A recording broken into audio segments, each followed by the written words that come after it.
Now that we've had an introduction to runtime complexity, we'll begin working on another question that is great for profiling differences in runtime complexity between different solutions.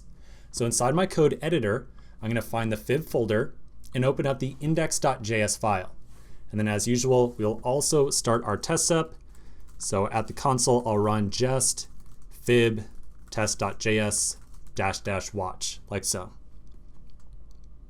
And we should see about 6 or so tests passing right now, or excuse me, 6 total right now. All right, let's take a look at the problem that we have to work on. So the goal of this function is to print out the nth entry, where n is an argument to the function, of the Fibonacci series. The Fibonacci series is this ordered list of numbers that you see right here. The Fibonacci series can be characterized by taking two numbers, adding them together to produce the next entry. So to look at this in diagram format, we usually kind of take these first two numbers right here of 0 and 1 for granted because there's no previous numbers before it that we can add together. So for this third element right here, we would look at the previous two numbers, 0 and 1, we would add them together, and that gives us 1. Then for this element right here, we would add 1 plus 1, that gives us 2. For this one, we have 2 plus 1, that gives us 3.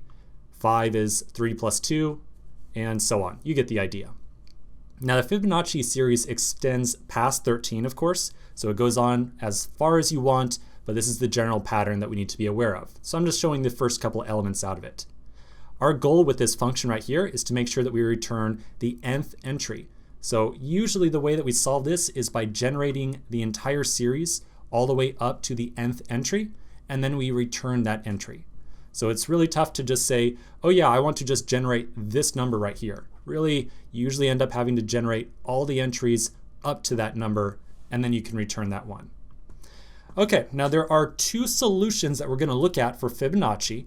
In the next section, we're going to look at a solution that uses an iterative solution. And then after that, we'll look at a solution that uses a recursive solution.